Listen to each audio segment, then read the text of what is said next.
Show off చేసేందుకు వెళ్ళి దారుణంగా ఫెయిల్ అయిన మనుషులు. నెంబర్ 1, ఈ వ్యక్తి తన బ్రాండ్ న్యూ వాటర్ జెట్ని లైవ్ టీవీ షోలో ప్రమోట్ చేసుకుందాం అంటే అప్పుడే ఇలా అయింది.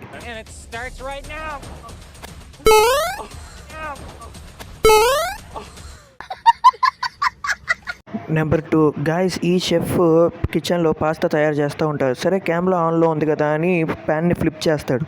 అప్పుడే ఇలా జరిగింది. నెంబర్ 3, స్పోర్ట్స్లో ఎప్పుడు ఎర్లీగా సెలబ్రేట్ చేసుకోకూడదు. దానికి పర్ఫెక్ట్ ఎగ్జాంపుల్ ఇదే. ఈ గోల్ కీపర్ చూడండి, గోల్ని పట్టాడన్న ఆనందంలో సెలబ్రేట్ చేసుకున్నాడు. అప్పుడే ప్లేయర్ గోల్ కొట్టేశాడు. అరే ఏంట్రా ఇది. నెంబర్ 4, ఎలాన్ మస్క్ తన సైబర్ ట్రక్ ఒక గ్లాస్ అనేది ఎంత పవర్ఫుల్ అని చూపించుకోవడానికి ఒకసారి మెటల్ రాడ్ని ఆ గ్లాస్ మీదకి ఇసిరాడు. అప్పుడే ఈ విధంగా జరిగింది. అప్పుడు బాల్ వేసిన వెంటనే గ్లాస్ పగిలిపోయింది. దీని తర్వాత ఎలాన్ మస్క్ ఏం చెప్పాడంటే సుత్తితో ఇంతకు ముందు కార్ని కొట్టడం వల్ల గ్లాస్ వీక్ అయిందని. నెంబర్ 5, ఈ వ్యక్తి గ్రాస్ కటింగ్ మిషన్ తోటి వింతగా కట్ చేద్దామని చెప్పి ఇలా చేశాడు. అప్పుడే ఆ వైర్ తెగిపోయింది. సండే ఒక కొత్త లాంగ్ వీడియో రాబోతుంది. ఆ లాంగ్ వీడియో మీ వరకు చేరాలంటే మన ఛానల్ సబ్స్క్రైబ్ చేసుకొని పెట్టుకోండి.